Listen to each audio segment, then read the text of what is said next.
Dejamos con ustedes entonces a Verónica Vargas, quien es psicointensivista. Muchas gracias. Bueno, muchas gracias por la presentación.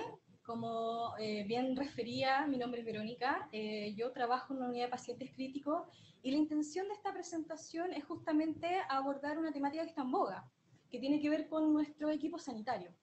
Equipo que hoy día está haciendo frente a lo que es esta situación pandémica de COVID-19 y la cual no podemos dejar de lado. Todo lo contrario, este es el momento donde tenemos que sacar la mayor cantidad de fuerza para unirnos colectivamente y poder hacerle frente a esta situación. Bueno, para comenzar, pensemos en qué situación está el mundo actualmente, por qué prendemos las alarmas los que trabajamos en el sistema de salud mental. Ya periódicos de medios internacionales nos han mostrado que estamos en un estado de alarma. ¿Por qué? Porque hoy día nuestro personal sanitario, al poco tiempo de realizar las primeras intervenciones de pacientes con COVID positivo, ya presentan alto nivel de estrés y alto nivel de agotamiento. Por lo tanto, nosotros, particularmente los que estamos trabajando en las unidades críticas, debemos hacernos cargo de esta situación, sino de qué forma vamos a poder sostener la demanda del ciudadano chileno cuando vaya a convocar una asistencia, si no contamos con los medios emocionales y psicológicos para poder sostenerlo. Bajo esa misma lógica, ya algunos medios y algunas investigaciones editoriales nos han mostrado que el apoyo psicológico al personal de urgencias de UCI y que se encuentra en confinamiento, aislamiento por contacto, requiere de asistencia formal, ya que ha demostrado que los índices de estrés postraumático, de angustia, ansiedad, incluso indicadores depresivos, se han manifestado al corto periodo de tiempo una vez iniciada esta pandemia. Es nuestro deber hacernos cargo de nuestro personal sanitario, pero también escuchar lo que ha sucedido en otras dimensiones internacionales. Si bien yo doy fe de que mis compañeros que trabajan, mis compañeros médicos, mis compañeros intensivistas, enfermería, nos estamos preparando para hacer frente a esta situación que ya está ocurriendo actualmente desde lo que es la gestión, pero también desde lo que es el levantamiento de diagnóstico temprano, de lo que es farmacoterapia, de lo que son las alternativas médicas de tratamiento, pero también le hemos estado haciendo seguimiento a lo que ocurre con nuestros equipos que están haciendo afrontamiento a esta situación, que no es menor y tampoco debemos obviar. Ahora, quiero mostrarles qué es lo que estaba sucediendo el 2018 en nuestro país a propósito de la presentación de licencias médicas y estado de enfermedad de los funcionarios que trabajan en hospitales de nuestro país. Ya se estaba advirtiendo que la cantidad de licencias médicas del personal pone en riesgo la atención de hospitales. Quiero mostrarle que esta es la base desde la cual estamos partiendo para hacer frente a esta pandemia. Funcionarios que se encuentran ausentes debido a la licencia o que se encuentran deficitarios en cantidad. Por lo tanto, no es momento para justamente prestar, digamos, una situación que como es la de pandemia, para presentar mayor nivel de ausentismo. Como se explicita en la imagen, el fenómeno de ausentismo laboral por licencia médica persiste como una de las grandes amenazas a la continuidad del sistema. Y quiero mostrarles que en 2018, cuando el CIDES presentó esta estadística, establecieron que el área de servicios médicos eran los que lideraban las licencias por persona enferma, seguido también por el personal técnico y por los auxiliares. Finalmente, los que presentaban menos licencias son los profesionales. Esta es la base de la cual estamos partiendo con un equipo humano el cual está haciendo frente a lo que es esta situación de sanidad. Por lo tanto, si pensamos hoy día cuál es la situación mundial del SARS-CoV-2, nos encontramos con este panorama. Ya podemos visualizar que Estados Unidos está liderando la cantidad de pacientes diagnosticados con COVID positivo con un total de 185 o 270, con pacientes fallecidos, un total de 3.780. Le sigue Italia con un total de 105.792, con un total de 12.400 personas fallecidas. Les quiero mostrar en el fondo esta cifra que es gruesa, que es concreta, porque esto es el escenario en el cual nos estamos enfrentando. Ustedes lo saben mejor que yo. Sin embargo, no les muestro solamente esta estadística pensando en que efectivamente quiero corroborar que esto es una pandemia. No, lo que quiero mostrar es que estas son personas. Estas 95.923 hay un porcentaje importante que está siendo atendido por otro pequeño porcentaje de personas que somos nosotros. Y si no nos cuidamos para poder hacer frente, no vamos a poder cuidar de ellos.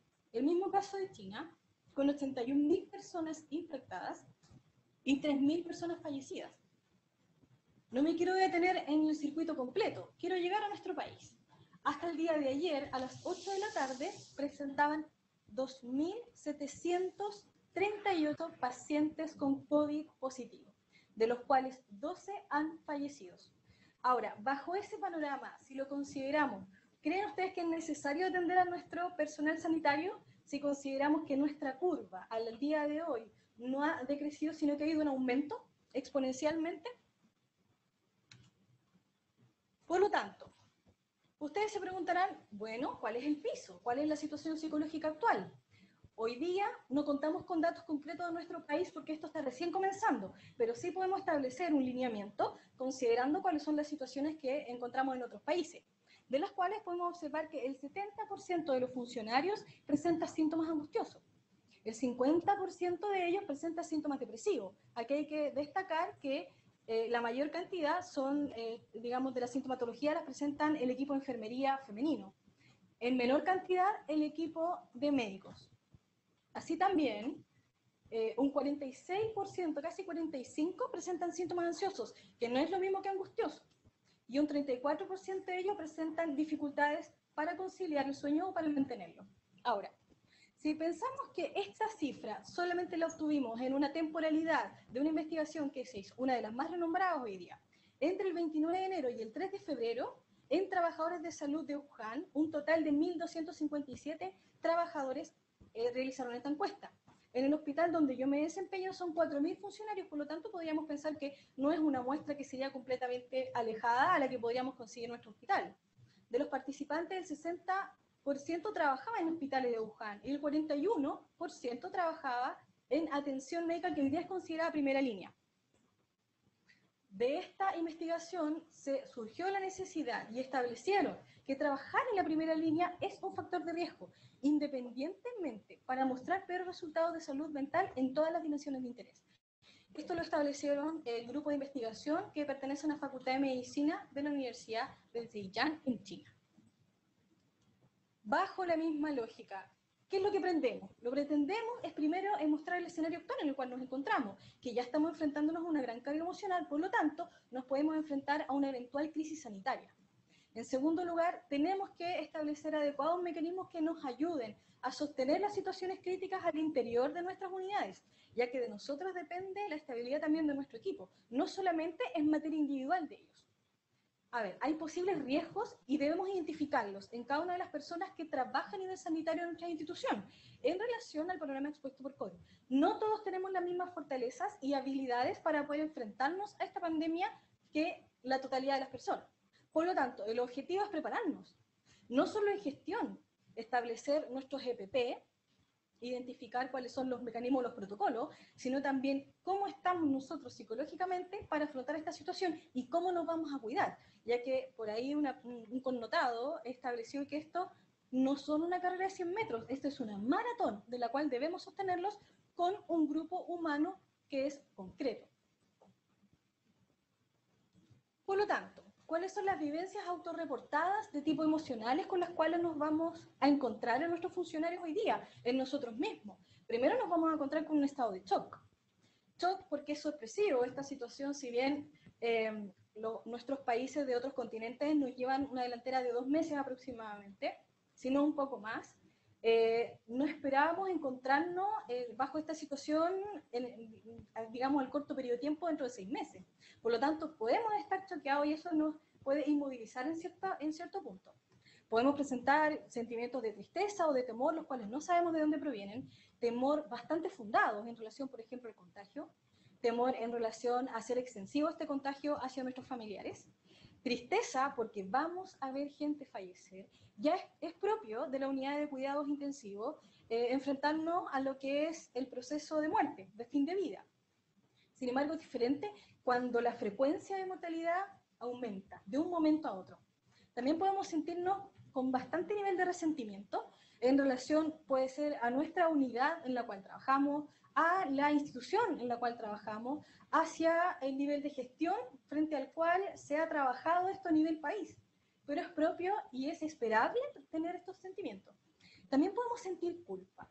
La culpa es bastante importante y se le ha dado bastante énfasis en los países que ya llevan más tiempo trabajando en esto, ya que es el indicador que nos muestra que estamos frente a un burnout excesivo. Culpa por ir a trabajar cuando estamos dejando a nuestras familias en casa. Culpa porque en algunas ocasiones vamos a tener que tomar la decisión de a quién le brindamos soporte vital, oxígeno o incluso el ventilador y a quién no, que es la situación que está viviendo Italia, por ejemplo.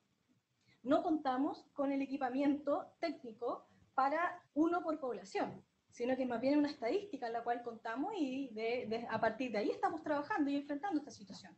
Podemos tener sentimientos también de desesperanza, sentirnos más irritables o incluso con un nivel mayor de hiperreactividad, y esto se demuestra hacia el trato con nuestra familia, el trato con nuestros colegas, hacia nuestra jefatura, etc.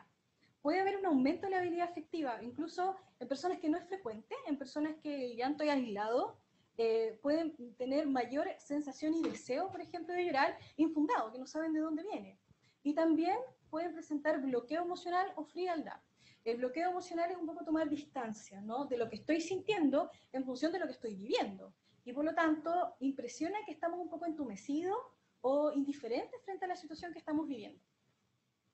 Ahora, ¿cuáles son, desde la perspectiva de la literatura, los temores y los pensamientos en equipos sanitarios que potencian la estabilidad emocional hoy día a nivel internacional? Primero, el contagio. Si consideramos que ya alrededor de 3.000 profesionales han sido expuestos y contagiados por COVID-19 a nivel positivo en China, no es un pensamiento, un temor que sea infundado. Sin embargo, si contamos con las medidas de protección personal, podemos evitar este número. También el exponernos a un aislamiento. Sabemos que hay consecuencias importantes por el tema aislamiento porque somos seres sociales. Necesitamos conectarnos con el otro. Y también tenemos muy presente que han habido casos bastante lamentables que en situación de aislamiento se potencian comorbilidades psiquiátricas y han habido un aumento también de casos de suicidio. También nos encontramos con el temor a transmitir la enfermedad hacia nuestras familias. También tener o contar con una carencia de elementos de protección personal, no tener la dotación de esta protección para la cantidad de tiempo en la cual estamos pensando hacerle frente a esta enfermedad. Necesitamos contar con las medidas de bioseguridad en general para mantener una sensación de control. Asimismo, nos enfrentamos a conflictos entre las demandas personales y las demandas profesionales. Tenemos muy claro lo que tenemos que hacer y cuál es nuestra descripción de cargo y cuáles son las acciones que tenemos que realizar. Sin embargo, esto puede entrar en conflicto con lo que personalmente se espera de nosotros, lo que espera nuestra familia, que los cuidemos, que estemos presentes, estar en contacto con nuestras amistades, por ejemplo. Y sin embargo, no podemos congeniar ambas situaciones. Ahora, desde las vivencias autorreportadas de tipo cognitivas, que esto es lo que les ocurre en mayor medida al nivel médico, que son los que tienen que tomar decisiones constantes y con bastante frecuencia durante el día, pueden aparecer situaciones o estados más de confusión, ¿ya? Confusión en el sentido de que esto es una situación que genera incertidumbre. Por lo tanto, es natural que nos sintamos confundidos y que en algunas ocasiones nos cueste tomar decisiones frente a una situación que en otra oportunidad no hubiese sido con la misma dificultad. Podemos estar más desconcentrados, también podemos presentar sentimientos y recuerdos intrusivos. ¿Qué significa esto? Que no es propio de nosotros, que se aparezcan de forma involuntaria pensamientos que no tienen relación con el contexto en el cual estamos desempeñando en el momento. También podemos evidenciar pensamientos rumiantes. ¿Qué es el pensamiento rumiante? Es un tipo de pensamiento que vuelve y aparece con un nivel de frecuencia demasiado alto y que no lo podemos sacar del contexto de pensamiento, no lo podemos sacar de nuestro espacio mental. Vuelve a aparecer y es muy difícil de sacar o de hacer un emboque. También podemos tener dificultades con la atención. Esto es un punto que es muy importante y es dificultoso porque no podemos estar inatentos cuando de nosotros depende las dosis, por ejemplo, farmacológicas de los pacientes a los cuales estamos atendiendo. También podemos presentar cierta incapacidad para hacer el enfoque de pensamiento. Como les decía anteriormente, estamos pensando algo y queremos reemplazar ese pensamiento por otro más positivo, puede que nos resulte un poco más difícil que de costumbre. A ver, ha habido un aumento estadísticamente de personas que por lo general no son catastróficas ni tampoco tienden a anteponerse a un futuro, un aumento de un 70% de pensamiento catastrófico que antes no se veía. ¿Y qué se entiende por ello? Un pensamiento, por ejemplo, que estamos frente a una situación que no podemos sostener, que vamos hacia la deriva y que estamos solos enfrentando esta situación. Esos son pensamientos de catástrofe. Debemos evitarlo dentro de lo que podamos.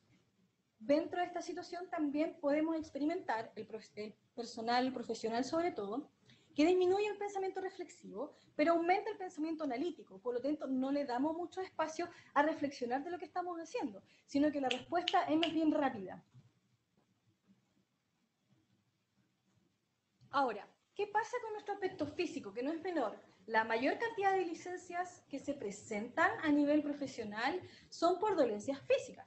Ahora, ¿es posible que nos sintamos más tensos? ¿Es posible que nos sintamos más fatigados, cansados? Que tengamos dificultades para dormir, ya sea para conciliar el sueño o para mantenerlo. También puede que tengamos importantes cambios en el apetito. Nosotros le llamamos hiperfagia al aumento de volumen de cantidad de alimento que consumimos, pero también puede ser el inverso, que sería la inapetencia. Eso quiere decir que disminuye drásticamente el deseo de comer. También podemos presentar ya situaciones más hemodinámicas como taquicardia, que no sabemos de dónde venimos, de dónde viene, encontrarnos más nauseabundo, incluso con mayor nivel de cefalea. Sin embargo, debemos establecer si esta cefalea es más tensional o tiene un correlato neurológico. No podemos olvidar las molestias musculoesqueléticas. Vamos a estar enfrentados a un nivel de turnos que probablemente no habíamos experimentado antes si nos mantenemos bajo la lógica de la curva ascendente en la cual vamos. Por lo tanto, las molestias musculoesqueléticas van a estar. Debemos contar con las medidas apropiadas para poder encontrar los breaks y poder hacer una distensión muscular apropiada. Ahora, aquí los quiero invitar a todos los presentes a que se hagan un automonitoreo respecto a sus propias vivencias autorreportadas a nivel interpersonal. Sabemos que esta situación puede provocar conductas de aislamiento, pero esta conducta de aislamiento también se puede extrapolar hacia nuestro sistema laboral. ¿Qué quiere decir eso? Un deseo, por ejemplo, de no presentarme a trabajar o de aislarme socialmente al interior de mi casa. Ahora, es difícil establecer este lineamiento, ya que hoy día uno de los indicadores nacionales, ley que debemos responder, es a mantener el aislamiento social. Pero sin embargo, cuando este aislamiento es voluntario y hay un deseo de aislarse, es preocupante. También preguntarnos si es que más bien estamos evitando la interacción con nuestra jefatura o evitando la interacción con los pacientes, evitando ir a ver pacientes COVID positivos, por ejemplo, por temor al contagio. Si es que estamos, manifestando sentimientos de rechazo hacia la comunicación con nuestra familia o rechazo hacia ir a nuestro trabajo, o simplemente ya hemos tenido actitudes o acciones de abandono de nuestra institución de salud. También podemos experimentar una actitud más fría, ¿no? Más aplanada, más distanciada. Eso es esperable, incluso en algunas ocasiones se considera como un mecanismo defensivo. Sin embargo, si esa actitud fría, un distanciamiento de lo que estamos sintiendo, se mantiene por mucho tiempo, va a llegar un momento en que usted no lo va a poder soportar, ni tampoco lo va a poder sostener. Tenemos que tener claro y estar muy atentos al distanciamiento afectivo que tengamos con nuestro equipo de trabajo. Sin duda, estrechamos relaciones afectivas con nuestro equipo. ¿Y por qué no con nuestros pacientes también? Pero si eso se manifiesta, un distanciamiento cuando no es propio de usted y se manifiesta con la familia, con las amistades, también estamos frente a una situación de alto riesgo. Y por último, una actitud de sobreprotección y control. Hemos visto en algunas unidades que esto se eleva demasiado y comienzan a utilizar, por ejemplo, doble EPP. Se doblan doble pechera, utilizan doble guante, doble mascarilla cuando no es necesario. Estas actitudes de sobreprotección también van en desmedro de su propia sensación de estabilidad. Ahora bien, hablemos entonces de los riesgos psicosociales laborales a los cuales ustedes se van a enfrentar, yo me voy a enfrentar y todos los que trabajamos en instituciones de salud nos vamos a enfrentar. Primero es el estrés laboral. ¿Por qué? Vamos a encontrarnos frente a un desequilibrio importante entre las demandas y los recursos con los cuales contamos para poder responder a esta pandemia en nuestras instituciones de salud. Aquí nos podemos encontrar con gente que trabaja en dispositivos terciarios, en hospitales grandes, hospitales de derivación, pero también nos encontramos con CESFAM, SECOF, que más bien trabajan a nivel local. Cada uno de ellos igual, en mayor nivel o menor nivel, nos vamos a presentar y vamos a tener estrés laboral en nuestros trabajadores. puede aumentar la carga mental debido al exceso de demanda y que esto es sostenida.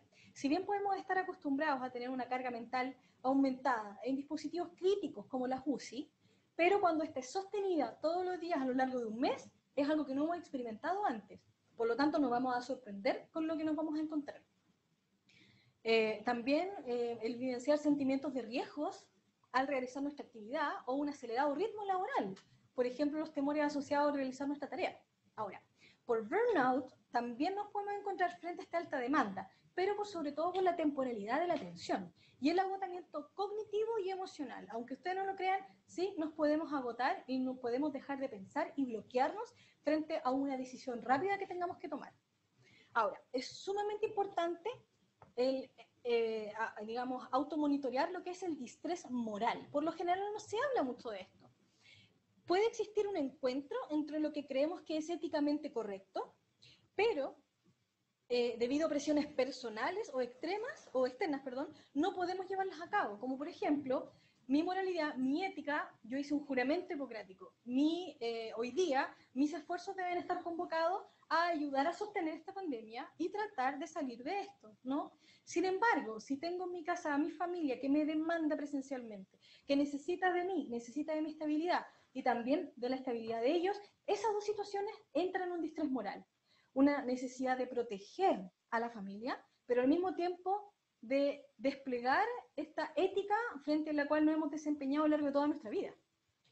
Ahora, vamos a presentar fatiga por compasión o estrés postraumático secundario. La gente que trabaja en cuidados paliativos entiende muy bien a lo que me refiero, los que trabajan en UCI también. Ahora, la exposición al sufrimiento. Ustedes dirán, claro, nosotros trabajamos en hospital, estamos acostumbrados a exponernos al sufrimiento, pero no a este tipo de sufrimiento, que es uno tras otro, que no hay una distensión en el tiempo, sino que es muy sostenido con una frecuencia muy elevada. Ahora, exponernos a un sufrimiento en los demás genera una sobrecarga emocional y también entrar en cuadros de compasión. Todos vamos a sentirnos compasivos por el otro. Sin embargo, el exceso de compasión, vamos a entrar en una sinergia emocional donde ya no vamos a poder seguir sosteniendo, acompañando a nuestros pacientes más graves. Ahora, el observar o vivenciar experiencias traumáticas puede potenciar que el día de mañana nosotros tengamos manifestaciones de estrés postraumático. Por lo tanto, en concreto, ¿cuáles son las consecuencias en la salud emocional del personal de salud en los cuales ustedes se encuentran? Primero, en manifestar estados ansiosos o angustiosos, crisis de pánico durante los turnos, manifestaciones de sudoración, taquicardia, ganas de salir corriendo, temores a estar vivenciando, por ejemplo, un infarto cuando no es la situación. También estado más depresivo, mayor nivel de llanto, mayor nivel de irritabilidad, mayor necesidad de aislamiento y también de mantener distancia a nuestro lugar de trabajo. Ahora, es muy importante hablar del estrés postraumático porque nos vamos a enfrentar a situaciones traumáticas, ¿ya? A nivel emocional altamente traumáticas.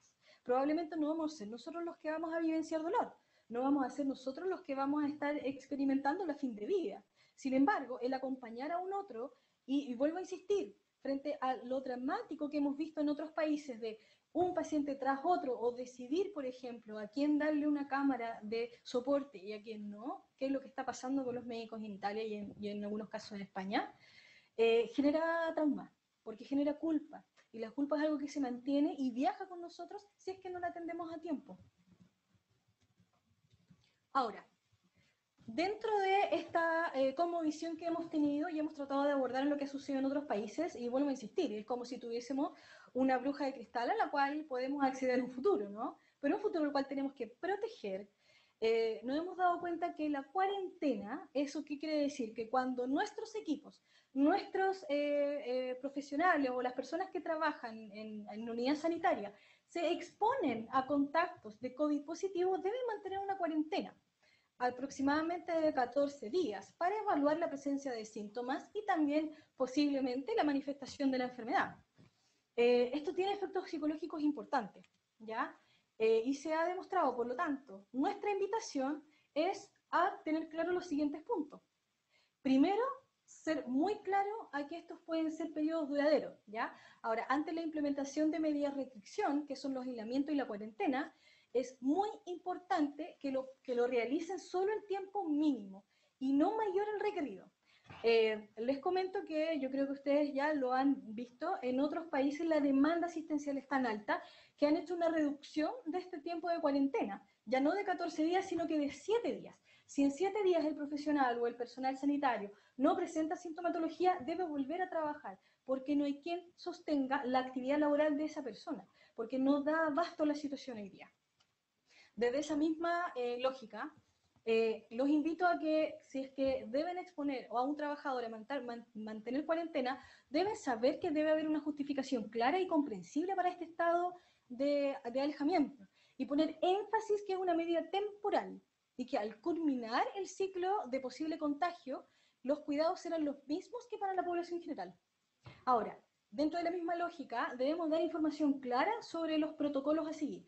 Si es que ustedes en su unidad, en sus hospitales, en su SECO, no cuentan con un protocolo donde aparezca establecido en acciones qué es lo que debe hacer el trabajador que se ha encontrado expuesto a un COVID positivo al interior de su actividad laboral, deben hacerlo. Y debe ser conocido por todos los que trabajan en la unidad. Esto nos garantiza que se proporcionen los suministros suficientes o brindar opciones viables sobre las necesidades surgidas, como por ejemplo las EPP, como las mascarillas o la utilización del alcohol gel. Bajo el mismo cuadro, la cuarentena debe ser, o más bien es vivenciada por la mayoría de las personas como una experiencia que es bastante desagradable, ¿ya? Y esto incluye una sensación de separación, porque no solamente se están separando del colectivo social, también al interior de la casa deben mantener alejamiento de sus propias familias. También tener claro que hay una sensación de una pérdida de la libertad y de la incertidumbre, pero también de bastante aburrimiento. Hay una evidencia, hay varias evidencias, ¿no?, que han ido surgiendo a medida que van pasando los días, de que a mayor nivel de cuarentena aumentan también los intentos de suicidio y también los suicidios consumados. Por tanto, si pensamos en cuáles son los síntomas más comunes de irritación en estado de cuarentena, es el estrés y la presentación de indicadores traumáticos, particularmente el trastorno por estrés agudo, pero también pueden manifestar ira y agotamiento. Ahora, el personal en cuarentena de por sí presenta mayor propensión a reportar agotamiento, aun cuando no están desempeñando su labor. De esta misma forma, pueden iniciar un desapego de sus actividades laborales y a medida que pase el tiempo sentir rechazo a volver a trabajar. De la misma forma, aumenta el nivel de ansiedad y pueden presentar deterioro de desempeño al reingreso de sus actividades. Por lo tanto, todo esto puede derivar en un TEP, que es un trastorno por estrés postraumático. Bien, entonces ustedes se preguntan, entonces, ¿qué hacemos? ¿Cuáles son los lineamientos concretos para potenciar el bienestar emocional del personal? Cosas muy concretas y que les puedan servir en sus unidades sin tener que realizar grandes modificaciones. Para nosotros, consideramos que la clave es la provisión adecuada de recursos humanos, organizar bien el recurso humano y mantener muy claro cuáles son los materiales que necesitamos para realizar estas tareas. Asimismo, detectar cuáles son los posibles riesgos psicosociales, así como también los riesgos personales que van a necesitar de asistencia más unos que otros. Por otra parte, el acceso a la información y conocimiento sobre el COVID-19 es importante, es algo que no podemos desmerecer. Tenemos claro que no todas las redes son una fuente fiable, las redes sociales no lo son. Sin embargo, debemos recurrir a fuentes de divulgación científica, ¿ya? Y tener claro que las acciones que le corresponden a cada uno deben ser sabidas por cada uno de los integrantes. Esto nos permite mantener un mayor control de la situación y no desorganizarnos frente a una alta demanda, por ejemplo. Ahora, por otra parte, es sumamente importante para las personas que realizan turnos y rotaciones para las tareas altas en estrés, tener periodos de descanso. Se recomienda que cada 3 horas se realice un descanso de 10 a 15 minutos, o cada 4 horas, dependiendo, digamos, de lo que permita su dispositivo. Es sumamente importante que coman comida bajo en azúcar y con un aumento a nivel proteico. Además, tener acceso a bebidas calientes, no solamente una gaseosa o, por ejemplo, un agua. Debemos promover el apoyo entre los compañeros. Aquí adquiere extrema relevancia el líder del equipo.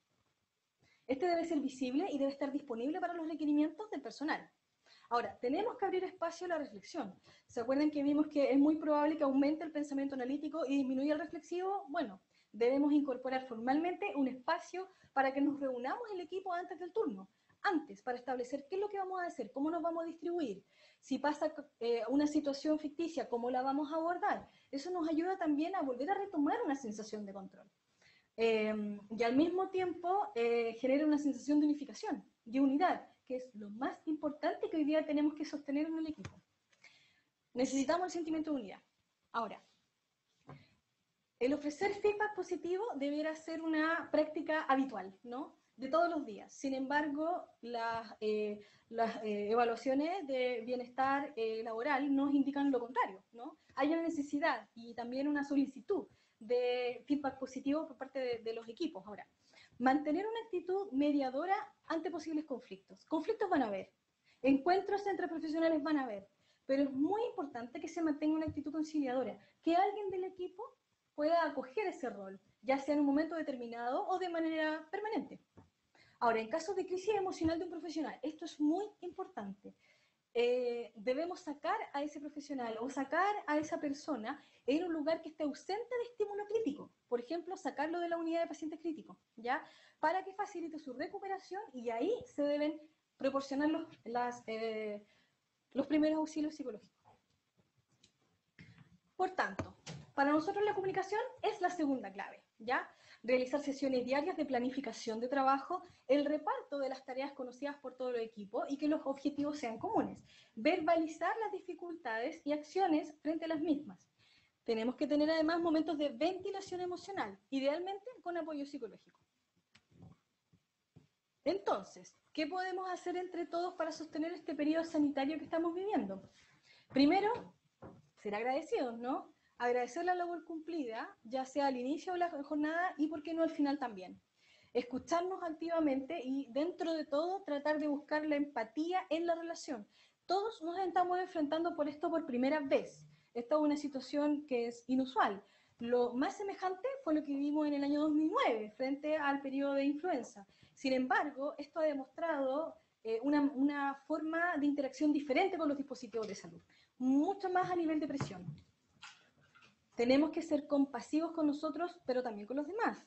Cuidarnos de ser demasiado autocríticos con nosotros, pero también de ejercer crítica hacia nuestros trabajadores o nuestro equipo. Por ejemplo, si es que consideramos que la labor no fue desempeñada como de frecuencia o si ha presentado algún desmedro en la cantidad de acciones que ha realizado durante el día.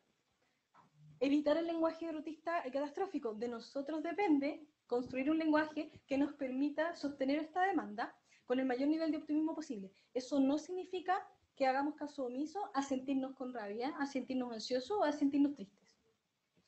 Cuidado con los pensamientos intrusivos y anticipatorios.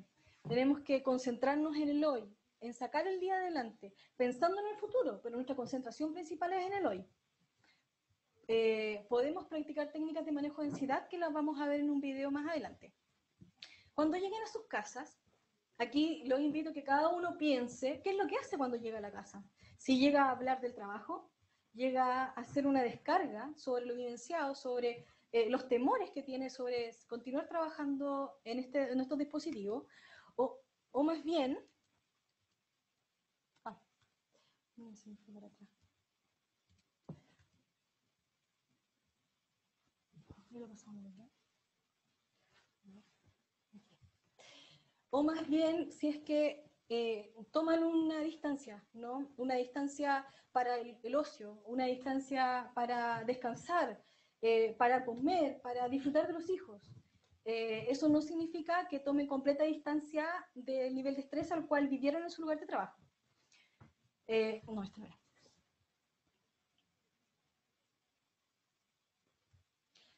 Bueno, al mismo tiempo, es muy importante evitar sobrecargarnos de información sobre COVID. Hoy día es muy importante tomar, o sea, es muy efectivo tomar el teléfono y tener acceso a publicaciones de PubMed, etcétera. Sin embargo, también nos bombardean las redes sociales. Evitar estar expuestos a esa sobredemanda, ya que puede generar un alto nivel de agotamiento mental también. Ahora, la exposición orgánica de forma reiterada al estrés puede provocar estrés postraumático al largo periodo de tiempo. Sin embargo, Esta pandemia nos ha mostrado algo diferente, nos ha mostrado que después de un mes ya podemos presentar síntomas de estrés postraumático al enfrentarnos a dispositivos de salud de alta carga crítica, ¿ya? Por lo tanto, ¿es posible que manifestemos mayor nivel de labilidad? Sí. ¿Es posible que nos sintamos una necesidad de expresarnos más negativamente? Sí, es posible. Por lo tanto, nuestra invitación es a realizar varios momentos del día un automonitoreo, lo que potencia una mayor conciencia del estado emocional, expresar, pero también compartir lo vivido con personas que consideramos que nos pueden acoger. ¿Quiénes son personas no consideradas para esta labor? Los hijos, en algunos casos nuestros cónyuges, en algunos casos nuestros padres o madres, personas con las cuales nosotros consideramos que tienen la fortaleza emocional para poder sostener esa demanda también.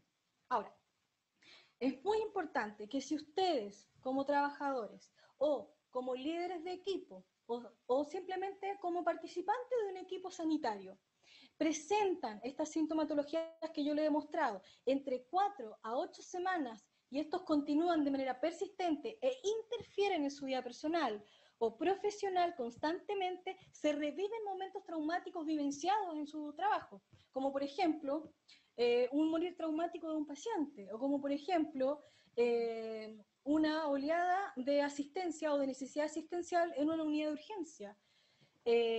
Los invito fuertemente a que por favor soliciten ayuda profesional, ya que eso los va a incitar a mantener estados hipervigilantes y también evitativos. Y evidentemente no podemos sostener un trabajo crítico si estamos bajo esa lógica. Ahora, entonces, ¿qué hacemos? ¿No? En concreto.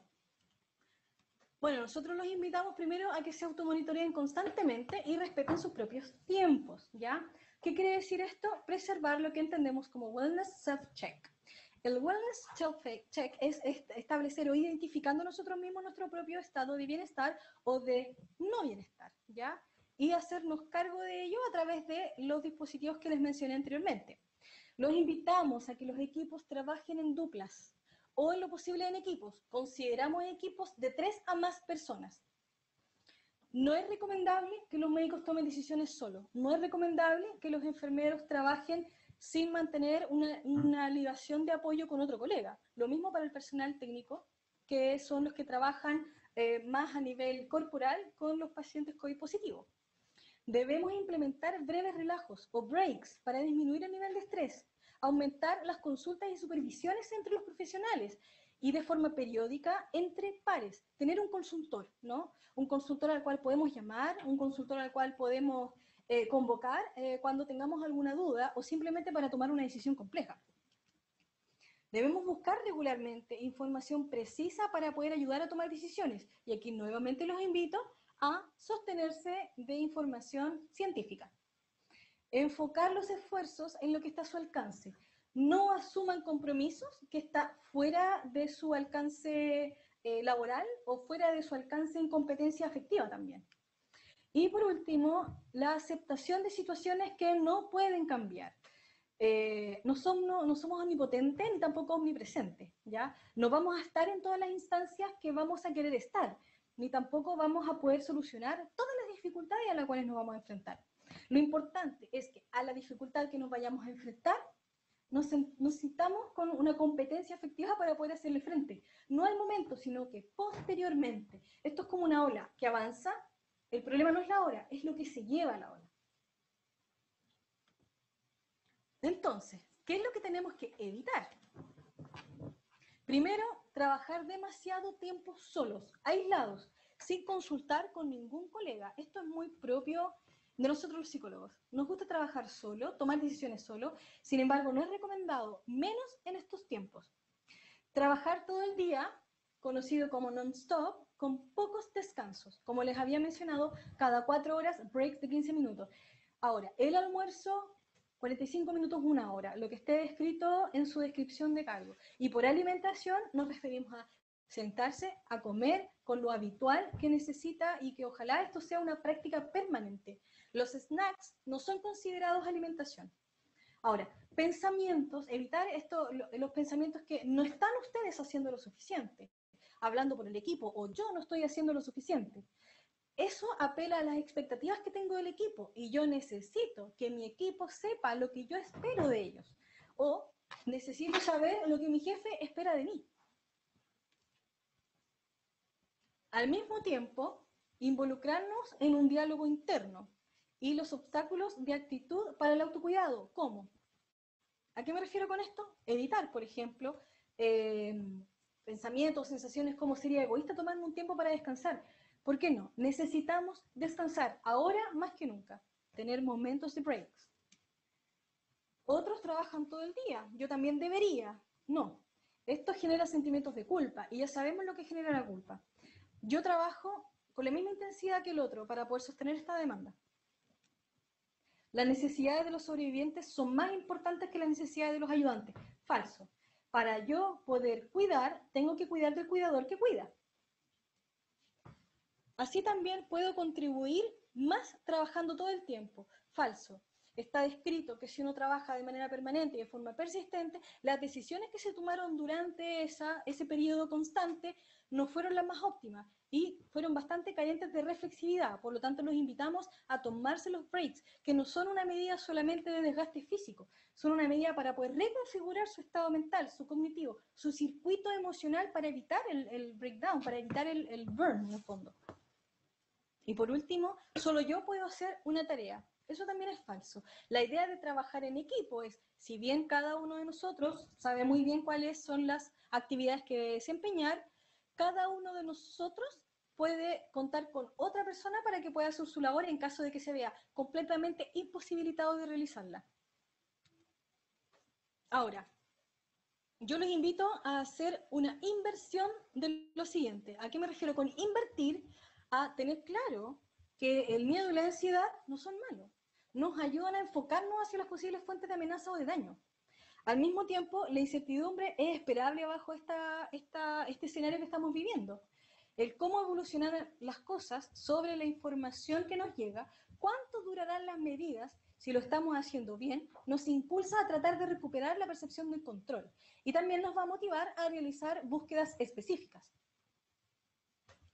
El sentirnos tristes es esperable. Es una respuesta emocional normal frente a una situación anormal de salubridad y nos ayuda a valorar las pérdidas. También nos ayuda a aumentar nuestro nivel de reflexión. Por otra parte, la culpa nos ayuda a tomar conciencia sobre nuestros actos, pero también nuestros comportamientos, ya sea que hayan generado un daño hacia un otro o un daño hacia mí misma, ¿no? Y así también impulsa a poder reparar los errores que haya cometido, rectificarlos, pero también tomar responsabilidad. Ahora, el preocuparnos es un proceso cognitivo que es muy importante, sobre todo en este escenario, ya que tiene un componente emocional ligado a todo lo anterior y que nos ayuda a adaptarnos. Si nos preocupamos en una cuota evidentemente no muy alta, nos va a ayudar a movilizarnos para poder adaptarnos a la situación que estamos viviendo, ¿ya? Hoy día podemos pensar que estamos en una etapa de transición hacia la adaptación, pero todavía no estamos ahí. Y también nos ayuda a estar atentos frente a potenciales consecuencias negativas o anticiparnos y prepararnos para hacerles frente. Ahora, vuelvo a repetir, el miedo, la incertidumbre, la rabia, lo vamos a experienciar. Lo importante es que no sea en un nivel de gravedad que nos inmovilice o repercute negativamente en nuestra estabilidad emocional. Ahora, ¿cómo organizarlo? El modelo que les voy a presentar a continuación es completamente aplicable en los dispositivos de salud que cuentan con salud mental, ¿ya? Es un modelo que rescaté de literatura, sobre todo literatura de país China, que ellos lo crearon a partir de un levantamiento de cuestionarios realizado a gran cantidad de profesionales y no profesionales de la salud que trabajan hoy día en hospitales como en Wuhan, por ejemplo, ¿ya? El plan de intervención psicológica para el equipo contempla como etapa 1 o área 1 la creación de un equipo de intervención psicológica que proporcione cursos en línea para guiar al personal médico y no médico a tratar problemas psicológicos comunes, como por ejemplo lo que estamos haciendo hoy. La idea de mostrarles esto es para que ustedes en sus dispositivos hagan una propagación masiva de esto, ¿ya? Y partimos por cursos en línea porque hoy día es la modalidad que tenemos y que es bastante efectiva. Un paso número 2 o un área número 2 es la creación de un equipo de hotline. En Estados Unidos, las hotlines son para responder a llamados por intentos suicidas, pensamientos suicidas o planificaciones suicidas, ¿ya? Pero nosotros los consideramos como una etapa previa, ¿no? Una etapa de asistencia psicológica que proporciona orientación y supervisión para resolver problemas psicológicos en los profesionales o en el equipo que trabaja. Y un paso 3, que sería la última, intervenciones psicológicas in situ. Eso quiere decir que persona a persona con participantes de un equipo de trabajo, por ejemplo, en una unidad de cuidados intensivos, ¿no? Y que proporcionen varias actividades grupales para poder liberar el estrés. Ahora, ¿cómo esto sería llevado de manera concreta? Les voy a mostrar lo que estamos haciendo hoy día en el Hospital Clínico de la Universidad de Chile, ¿ya? Partiendo por el área 1, que son las capacitaciones. El día 17 y 18 de marzo del 2020, me fui 10 años atrás, realizamos capacitaciones, que esto fue hace muy pocos días, al equipo de enfermería, de TENS, residentes, médicos y jefaturas también, sobre esto mismo que estoy hablando ahora, tal vez de manera más resumida, ¿no? Consideraciones del cuidado psicológico del personal UPC frente a COVID-19. Y así nos preparamos para lo que se viene. Esto ya se hizo, esto ya se realizó, esto ya está en marcha. La área 2, que sería considerada la hotline, cuando nos dimos cuenta que ya estábamos recibiendo los primeros pacientes COVID positivos, alrededor de 3 semanas, un mes atrás, ya comenzamos con los aislamientos por situaciones de contacto, ¿no? Y también a realizar teletrabajo, teleasistencia. En ese sentido, nos preguntamos, ¿cómo lo hacemos con el equipo que sigue trabajando en el hospital, ¿no? ¿Cómo lo hacemos para fortalecerlos y que puedan responder a esta demanda sanitaria? Y nos dimos cuenta que lo mejor era proporcionar vías. Y bajo este dispositivo, 11 psicólogas del hospital, eso quiere decir que son 11 psicólogas que trabajan en dispositivos hospitalarios con pacientes hospitalizados, respondieron a esta demanda y se ofrecieron voluntariamente a trabajar respondiendo llamados telefónicos o haciendo sesiones de videollamada. También esto surge a raíz de la División de Recursos Humanos en asociación con la Clínica Psiquiátrica Universitaria y evidentemente el servicio que prestó el espacio para que esto se desarrollara fue el Servicio de Medicina Física y Rehabilitación. Ahora, ¿cuál es la idea? Es mostrarle que esto sí se puede, ¿no? Contando con equipos de salud mental, se pueden crear dispositivos de atención. Ahora les muestro cómo se llama el programa, ¿no? Es un programa de apoyo para proteger la salud emocional de los colaboradores del Hospital HCUT, en lo cual nuestra directora, la doctora Rojas, expresa que cuidar a los que cuidan es la motivación de este programa, cuyo objetivo es promover la salud y el bienestar de todas las personas que trabajan en el hospital, quienes tendrán una importante sobrecarga física y emocional durante el periodo de emergencia sanitaria por COVID-19. Por tanto, ¿qué fue lo que creamos? En realidad se creó a nivel institucional un correo electrónico en el cual los trabajadores mandan un correo solicitando una atención psicológica. Este se llama sala de autocuidado @hcuts.cl, y también se creó un anexo telefónico frente al cual solicitan una hora y esa hora es respondida por uno de estos psicólogos, ya sea psicólogos que trabajamos en unidad hospitalaria, como yo, que trabajo en la unidad de pacientes críticos, pero también me voy a dedicar voluntariamente a esta labor, o psicólogos y psiquiatras de nuestra clínica psiquiátrica universitaria, que también esto surge a raíz de su inquietud y de la necesidad de ayudar. Cuando quisimos abordar el área 3, que son las intervenciones, atenciones in situ, recurrimos a los que conocemos y lo que entendemos por Psychological First Aid, que son las primeras ayudas psicológicas. En asociación de recursos humanos con la clínica psiquiátrica y los psicólogos que trabajamos en las unidades de dispositivo hospitalario, se ha creado lo que entendemos como la sala de autocuidado en nuestro hospital, que es un espacio saludable para que los trabajadores puedan tomarse un momento para enfocarse en sí mismos, descansar, poner atención a su estado físico-emocional y también para que puedan recibir apoyo profesional en términos de primeros auxilios psicológicos, si es que sí lo requieren. Ahora, en este sentido, la atención es individual, ya que los profesionales determinan cuál es la actividad más adecuada de acuerdo a las necesidades de cada persona. Esta sala nosotros la ubicamos en el Servicio de Medicina Física y Rehabilitación del Hospital Clínico de la Universidad de Chile, que fue, digamos, propuesto también a favor de la jefa de este servicio, que es la doctora Loreto Vergara. Ahora, Estos son los dispositivos. Si bien probablemente ustedes no cuentan con todas estas áreas, con toda esta implementación, lo importante es habilitar un área para hacer los breaks, que sea destinada exclusivamente para ello. En la habilitación de la sala de autocuidado se han considerado todos los resguardos, y esto vuelvo a repetir, es muy importante, todos los resguardos a los protocolos establecidos por las IAAs, por el Comité de Prevención y Control. Ahora, a fin de resguardar la salud de todos los integrantes de la comunidad. ¿Qué quiere decir eso? Que esta sala no transgrede los principios para evitar el contagio, sino que todo lo contrario, los enlentece, los potencia, ¿no? Pero también es un área para la distensión social y personal de los trabajadores.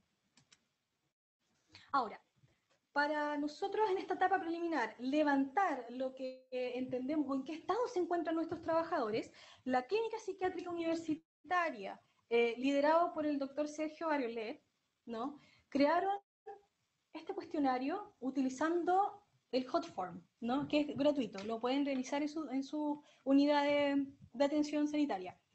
Esta se llama una encuesta para personas en cuarentena. Como les había mencionado anteriormente, ya tenemos indicadores de que nuestros trabajadores estando en estado de confinamiento o en cuarentena ya están presentando sintomatología ansiosa y también pensamientos de inutilidad. Por lo tanto, se creó esta encuesta justamente para identificar en qué estado están y a partir de ahí generar más acciones para poder abordarlo. Esta es una encuesta diseñada por el equipo de salud mental de la Clínica Psiquiátrica de la Universidad de Chile y que tiene como objetivo que usted pueda evaluar su estado emocional en estos momentos. La información aquí recogida es absolutamente confidencial y no será compartida con nadie, salvo que usted lo solicite expresamente. También, en el fondo, la información personal la pueden omitir si quieren, ¿no? Y al final de la encuesta, ellos también pueden establecer si es que necesitan apoyo psicológico, ¿ya? Una de las preguntas que se realizan, siempre respondiendo a cuestionarios que sabemos de indicadores ansiosos, indicadores depresivos y de estrés postraumático. El GLAD-7, ¿qué sería? Durante las últimas 2 semanas, ¿con qué frecuencia se ha sentido molesto por los siguientes problemas? Aquí los invito a que se automonitoreen, ¿no? 1, sentirse nervioso o intranquilo o con los nervios de punta. Usted expresa si nunca se ha sentido así, varios días, más de la mitad de los días o casi todos los días. Lo mismo continúa, ¿no? Utilizando el GLAD-7, el PHQ-9 y etc. Durante las últimas 2 semanas, ¿con qué frecuencia se ha sentido molesto por los siguientes problemas? Estar inquieto, que es difícil permanecer sentado o tranquilamente, nunca, varios días, más de la mitad de los días o casi todos los días. O como por ejemplo, durante las últimas 2 semanas, ¿qué tan seguido ha tenido molestias debido a los siguientes problemas? Poco interés o placer en hacer cosas, ningún día, varios días, más de la mitad de los días o casi todos los días, etc. Bien, quise incorporar dentro de esta presentación algún aspecto práctico, algo que les pueda servir para poder realizar estas pausas con el equipo que antes se conocían como pausas activas. Hoy día los invitamos a que se denominen como breaks saludables para potenciar el bienestar emocional en situación crítica, ¿no? A continuación les voy a mostrar un video que habla sobre respiración abdominal que se sustenta desde también una teoría de mindfulness, que hoy día para nuestros, digamos, la población ciudadana asiática ha demostrado que ha tenido un impacto positivo para sostener el aislamiento, para sostener la alta demanda sanitaria y en el fondo para también mantener un mayor, digamos, asociación y conocimiento de nosotros mismos.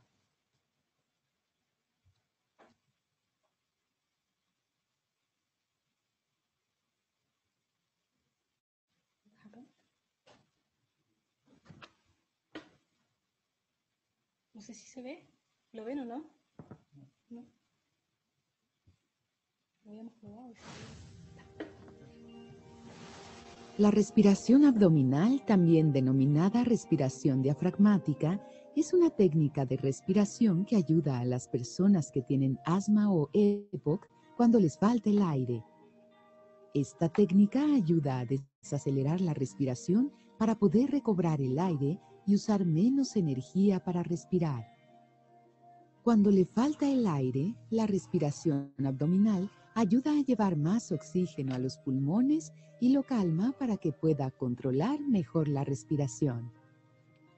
Para practicar la respiración abdominal, siéntese en una silla cómoda con la espalda derecha y coloque las manos sobre el abdomen, o si le resulta más cómodo, puede acostarse. Cierre la boca y respire de forma lenta y profunda por la nariz. Cuando inhala, el abdomen se llena de aire y se infla como un globo. Exhale todo el aire de forma lenta y suave con los labios fruncidos, como si estuviera soplando burbujas. Concéntrese en la respiración y siga inhalando por la nariz y exhalando por la boca. Repita la respiración abdominal entre 5 y 10 minutos y relájese. Recuerde mantener las manos sobre el abdomen, ya que ello lo ayuda a concentrarse en el aire que entra y sale. Cuanto más practique, más fácil será calmarse y respirar libremente. Si le sigue faltando el aire, llame al 911 y pida atención médica inmediata. Para más técnicas de respiración e información sobre vivir con EPOC, asma y otras enfermedades pulmonares, visite el sitio web de American Lung Association en lung.org.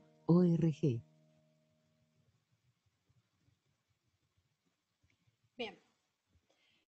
Espero que este video les haya demostrado cómo realizar una respiración más diafragmática, una respiración que puede evidentemente potenciar que nuestra estabilidad hemodinámica en cuanto a respiración, a capacidad de ventilación, pueda ser potenciada y sea replicable en todos los equipos, ¿no? Creo que esa demostración es mucho más favorable a hacerlo aquí en presencia. Ahora,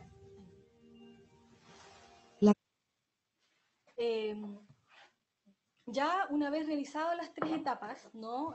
Lo que fueron capacitaciones in situ, lo que es establecimiento de una hotline de atención psicológica para el equipo y también realizar atenciones psicológicas in situ, nosotros pasamos a un paso más, lo que entendemos como divulgación de apoyo emocional, ¿no? Este es un póster que ustedes ven que lo creó el Hospital Universitario Infanta Leonor en España, aproximadamente un mes después de haber comenzado la pandemia por COVID en su país. Es porque, evidentemente, después de un mes, ellos ya comenzaron a ver el burnout en los equipos, ya comenzaron a tener dificultades para hacer las atenciones masivas de la cantidad de personas que estaban asistiendo. Y la clínica psiquiátrica de este hospital creó esta pancarta justamente para dar a conocer qué es lo que hay que hacer frente a eventos altamente impactantes, ¿no? Y que es normal experimentar pensamientos que lo que habíamos mencionado anteriormente, emociones como miedo y ansiedad o tensión, y también algunas conductas que son inusuales en nosotros, como por ejemplo evitar situaciones o bloquearnos. También establecen ciertos lineamientos de qué hacer mientras estamos trabajando, como por ejemplo parar un minuto cada una hora, ¿no? O evitar un lenguaje catastrófico, que es lo que mencionábamos anteriormente. También durante los descansos respetar los tiempos de desconexión, o verbalizar lo que hemos sentido o también con nuestros compañeros. Y fuera del trabajo, evitar la culpa, que puede ser bloqueante, ¿no? Que es una de las cosas, uno de los sentimientos que más he experimentado a nivel profesional. Bajo esta lógica, nosotros creamos lo siguiente, ¿no? Nuestra forma de divulgación fue a través de este formato que habla sobre la salud mental y qué cuidados tenemos que tener frente al COVID-19. Son 8 indicadores que tenemos que tener en consideración y que habla sobre consultar, por ejemplo, fuentes fiables, o que es normal sentirnos vulnerables o abrumados, pero tenemos que reconocernos que estamos así, conectarnos con otros, cuidar del cuerpo, relajarnos, conversar con nuestros hijos y apoyarlos. Se tiende a pensar que la población infantil o infanto-juvenil no comprende la gravedad de la situación. Sin embargo, todo lo contrario. Ellos, al ser nacidos en tecnología, tienen mucho más acceso a la divulgación. Por lo tanto, también los invito a poner ojo en ese punto. Evitar buscar culpables y conectarnos con nuestros médicos si es que nos sentimos que tenemos alguna de las sintomatologías más riesgosas. Ahora, para finalizar, creemos que esto es un apretón de mano entre todos, ¿ya? Un apretón de manos que nos va a ayudar a sostener nuestros equipos, partiendo por los que hoy día consideramos nuestros líderes, ¿no? Que pueden ser nuestras enfermeras, nuestros médicos, fonoaudiología, el chofer de la ambulancia, nuestro equipo TENS, tecnólogos médicos, personal administrativo, psicología presente, auxiliares de servicio, kinesiólogos, terapeutas ocupacionales, etc. todos hoy día estamos convocados para hacer un sostén de esto, ¿no? De esta pandemia que estamos enfrentando. Si uno de nosotros sale de escenario, el apretón queda carente de fuerza, por lo tanto necesitamos que estén todos disponibles para enfrentarnos a, yo diría que el mayor desafío que nos ha tocado enfrentar en cuanto a nosotros como profesionales y personas de salud. Bien, muchas gracias. Muchas gracias, Verónica. Muy buena presentación. Muchas gracias. Hartas felicitaciones y dudas también en el chat. ¿Ya? Así que vamos a tratar de resumirlas porque varias están en relación con consejos, tanto para el personal de la salud como también para la contención de los familiares. Sí, claro. Dice primero, tips para turnos de 24 horas. ¿Algo eficaz para los equipos? Mira, me imagino que la persona que hizo esta pregunta es alguien que trabaja en un dispositivo bajo turno, ¿no? Es sumamente importante que antes del turno se reúnan el equipo y establezcan los parámetros bajo los cuales van a trabajar. ¿Qué quiere decir eso? Que cada uno sepa lo que tiene que hacer, cada uno sepa cuáles son las camas que va a abordar, por ejemplo. O en caso de que llegue un paciente muy complejo, ¿quién lo va a tomar en primera instancia, ¿no? Yo creo que en estos casos la sensación de compañerismo es lo que más tenemos que potenciar en los hospitales, ¿no? El llegar descansado al turno, ¿no? El no haber tenido una actividad excesiva previa, a no ser que en un mes o 2 meses más nuestra situación pandémica sea tan insostenible que tengamos que hacer turnos muy prolongados que no lo hemos hecho hasta el día de hoy en nuestro país. Sin embargo, debemos tener presente que eso es una posibilidad, pero siempre desde nuestras posibilidades, ¿no? Uno de los aspectos que yo mencionaba es no tomemos tareas que no podemos desarrollar, ya sea por nuestras competencias académicas o ya sea por nuestras competencias afectivas, que bajo una lógica de comprensión tiene la misma importancia, ¿ya? La organización, la planificación, el respetar los horarios de colación, el saludarse con afecto aunque sea a distancia, ¿no? El manifestar preocupación por el otro. Si es que, por ejemplo, ustedes ven que un colega está tomando muchas camas, muchos pacientes, hay que ser empático y colaborar. La solidaridad en este caso es sumamente importante. Si uno está tomando 3, la idea es que esto sea bastante equilibrado y no sobrecargar a un colega porque pensamos que tiene mayor conocimiento de esto, ¿no? Creo que otra de las dimensiones que son muy importantes es mantenerse comunicados y contar con apoyo, ¿ya? ¿Eso qué quiere decir? Que si tienen que tomar decisiones importantes durante el turno, no los hagan solos, tienen que hacerlo en compañía de un otro, ya sea un otro que está a distancia, un otro que está en un WhatsApp, un otro competente, por supuesto, un colega, ¿no? O alguien que esté in situ. Si es que nos contamos con un hospital terciario de alta complejidad, donde hacen turnos entre 3 a 4 profesionales, aunque hoy en día la situación no es así, porque se está realizando más bien teletrabajo, contar con la venia de 2 o más personas para uno sentirse respaldado y evitar el sentimiento de culpa si es que la decisión que se tomó se percibe que no fue la más adecuada. Creo que eso es lo más importante que hay que tener en consideración.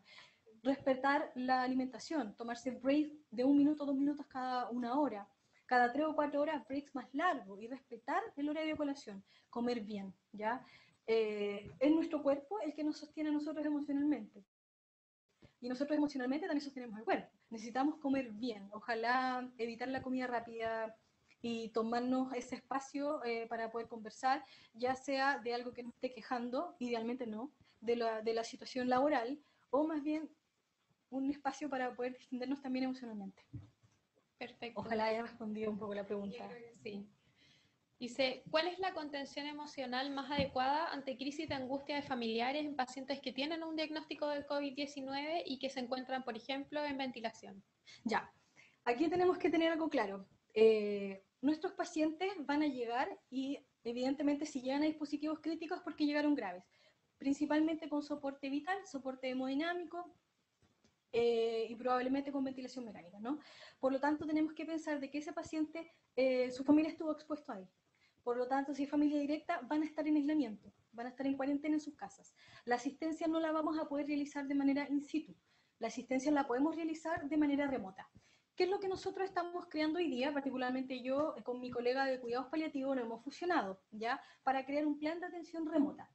La primera ayuda psicológica tiene ciertos pasos, ¿no? Y dentro de esos pasos es primero, número 1, que uno se encuentre estable emocionalmente para sostener a un otro. ¿ya? No podemos aventurarnos a abrir algo que no nos sentimos competentes para poder cerrar.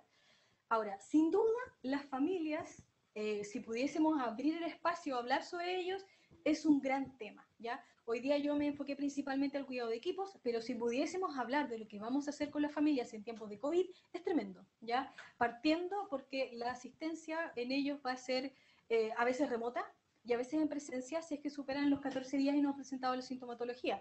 En algunos casos no pueden asistir a ver a su familiar porque el aislamiento lo impide, ¿no? Algunos modelos que estamos tratando nosotros de seguir y replicar en España están abriendo las UCIs para que las familias, utilizando los elementos de protección personal adecuados, puedan ingresar a despedirse de sus familiares en fin de vida.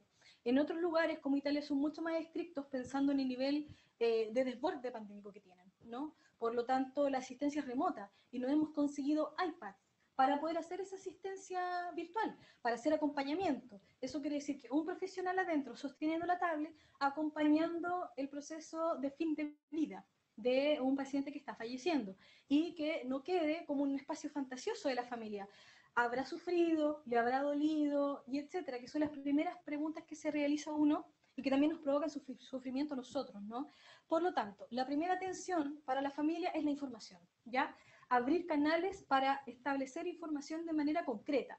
¿Qué quiere decir eso? Como en la familia no están yendo los dispositivos críticos, establecer horarios concretos donde ustedes los llaman a ellos y así se evitan el sobrecargo de llamadas, ¿ya? ¿Qué quiere decir? Por ejemplo, de 10 a 11, el personal de enfermería o el personal médico llama por teléfono a los familiares que están en UCI y les notifican el estado del paciente, ¿ya? Así las familias también se organizan para ese momento, pueden estar en comunidad familiar y entre todos van a escuchar la situación. Nos vamos a evitar el goteo de información y la sobrecarga y la exposición también de los pacientes. Eso es una medida. La información es lo primero. La segunda es la contención emocional, que esa siempre va a estar liderando como un paraguas muy presente, las intervenciones, ¿no? Y por sostén o holding me refiero a uno, como profesional, mostrarse muy empático frente a la situación del otro. Yo me estoy poniendo un escenario dramático, ¿no? Un escenario más de fin de vida, donde sabemos que el paciente no va a lograr sostener la patología, por lo tanto, sabemos que el fin va a ser el fallecimiento. Esto se trabaja pausado. Uno, por lo general, no por lo general, uno trata de evitar notificar inmediatamente el fallecimiento. Por eso la comunicación con la familia es uno de los principales sostenes que uno tiene para fortalecerlos a ellos psicológicamente también. Ahora, con pacientes que no están en fin de vida, sino que son pacientes que se encuentran en un nivel intermedio, ¿no? Digamos, no asintomáticos, ni tampoco completamente sintomáticos para fin de vida, sino más bien ventilados, pero con una probabilidad de sobrevivencia adecuada, ¿no? El sostén con la familia sigue siendo el parámetro de la información, escucharlos e invitarlos a que si ustedes cuentan con psicólogos, a que hagan una sesión remota, donde aquí la escucha es lo principal, porque ellos no van a estar esperando que le digamos lo que hay que hacer. Nosotros los psicólogos no damos consejos, podemos ofrecer alternativas bajo el escenario en el cual estamos, pero no le vamos a decir lo mejor para ella. Entonces vamos a escuchar y vamos a contener y a sostener desde ahí. Y si es necesario atención profesional farmacológica, vamos a derivar con un profesional. Yo parto bajo la lógica que la farmacoterapia va en un segundo lugar cuando todavía no es necesario. Si es que nos enfrentamos a una desregulación importante, sin duda que hay que convocar la farmacoterapia. Perfecto. Otra pregunta. Si no cuentan con psicólogos en los servicios, con este apoyo que sí, quizás podría ser más fácil un poco, en cierta manera, el trabajo, ¿cuáles serían un poco las recomendaciones a los profesionales de la salud? Ya. Y nos preguntan específicamente por el tema del pesimismo, como con esta frustración del equipo de salud muchas veces que nos vamos a encontrar, en el fondo, cómo motivarlos y lograr este reencanto con lo que estamos haciendo. Es una pregunta tricky, difícil, porque sin duda para cambiar la sinergia de un equipo a veces se requiere de un DEO, que es un desarrollo organizacional que puede durar 2 años. ¿Ya? Aquí estamos frente a una situación crítica que requiere de respuestas rápidas, por lo tanto vamos a convocar al líder del grupo. ¿Ya? Si no contamos con psicólogo, contamos con líder, y ojalá un líder con características positivas, porque también nos podemos encontrar con líderes que pueden potenciar la sensación catastrófica en el equipo. Ya, vamos a convocar a un líder o a la persona que nosotros consideramos que tiene mayor estabilidad en el equipo, ¿ya? Y se va a guiar bajo las indicaciones que esta presentación tiene. Les llega a ellos, se la pueden descargar. La clase después la pueden visualizar en la página web de la SOCHIMI y también del Ministerio de Salud, así que van a ver esta misma ronda. Entonces, la idea es que si no tienen los conocimientos académicos por la profesión, los tienen ahora porque se los estamos entregando. La idea es que ustedes generen su propio plan de intervención, ya sea un enfermero o ya sea un técnico, un técnico en enfermería con un estudio universitario que pueda hacerse cargo de esta tarea, perfecto. Pero bajo un marco que es lo que le estamos entregando, que hay ciertas acciones concretas que pueden hacer, hay ciertas intervenciones que pueden desplegar y que las transformen en un plan, que no quede en el ámbito solamente del ánimo, ¿no? O del tenemos ganas de hacer. Lo que en Chile, en nuestro país, lo que queda por escrito es la formalidad, y la formalidad es lo que se realiza. Y de esa misma manera nos protegemos nosotros los trabajadores, protegemos nuestra institución y también velamos por el bienestar de todos. Perfecto. La verdad es que eso redondea la mayor cantidad de preguntas que se han hecho en los chats. No sé si quisiera hacer unas palabras o alguna recomendación general a todos los profesionales que hoy nos ven. Sí, yo creo que como última recomendación en realidad tengo dos. La primera es cuídense entre ustedes, ¿ya? El cuidado de equipo es porque uno está atento de lo que le sucede al otro, ¿ya? Y esto funciona como un engranaje. Si una pieza se cae, el engranaje no funciona. Por lo tanto, para evitar el ausentismo en relación a una carga afectiva es que depende de todos nosotros. Esto no es una situación individual de las características personales de la persona. Esto es una situación país, una situación mundial que presiona nuestros mecanismos defensivos y todos somos diferentes. Por lo tanto, si entre nosotros generamos una red de apoyo, también, digamos, resguardada por profesionales como yo, profesionales de salud mental, sin duda vamos a andar mucho mejor que si estuviésemos solos, a la deriva del cuidado personal de nuestro estado afectivo. Eso por una parte. En segunda parte le quiero hablar a mis colegas psicólogos, a las personas, al personal que trabaja en salud mental, ya sea enfermeras que trabajan en salud mental, ya sea a psiquiatras que se dedican exclusivamente a la atención. Debemos generar protocolos de atención. Si es que vamos a hacer atenciones a distancia, que el encuadre esté muy bien establecido. Por ejemplo, los horarios en los cuales van a atender, ¿ya? No podemos expresar que va a ser a toda hora, porque eso sería transgredir todo lo que les he presentado ahora. La organización de una atención remota también debe ser conocida por el resto de las personas, ya sea por la familia o por el equipo que se encuentre remoto, ¿ya? Al mismo tiempo, para los que van a hacer atenciones a pacientes COVID positivo, dentro de los lineamientos deben explicitar muy bien qué tipo de pacientes son los que van a atender, ¿ya? Si es que va a ser fin de vida, bueno, pues bien, entonces deben dejar muy escrito cuáles son los elementos de protección personal que van a utilizar, cuáles son las medidas de distancia que van a tener del paciente, cuál es el modelo frente al cual lo van a atender, si va a ser frente a un holding unicotiano o va a ser más bien frente a las primeras ayudas psicológicas o más bien un acompañamiento compasivo, ¿no? Estoy hablando de áreas netamente de la academia. Al mismo tiempo, quiero invitarlos a que potencien los líderes. Este es un momento donde van a brillar los líderes, ¿ya? Los líderes positivos van a adquirir una relevancia nunca antes conocida en los dispositivos de salud, porque ellos finalmente van a ser los que nos van a guiar a llegar a un buen puerto al final del turno, a sentirnos satisfechos con la labor realizada y también sentirnos seguros a que la tarea que estamos realizando es extremadamente importante, ya sea el primer eslabón jerárquico, ya sea el último eslabón jerárquico. Perfecto. Agradecemos la presencia de Verónica. La vamos a tener en otras jornadas de capacitación, así que muchas de las preguntas que hay hoy probablemente se vayan resolviendo también a lo largo de las capacitaciones. Claro. Queremos agradecerles su participación también el día de hoy. Las clases van a estar disponibles en la página web de la SOCHIMI y también del Ministerio de Salud. Y los invitamos cordialmente a participar de la jornada de mañana a las 12, ya que va a estar el kinesiólogo Daniel Arellano repitiendo la clase de principios básicos de ventilación mecánica intensiva, que fue la primera charla con la que partimos y la verdad tuvo una asistencia importante y muchos comentarios positivos, así que por eso los invitamos a continuar conectados con nosotros. Muchas gracias Verónica. De nada. Chao, que estén muy bien.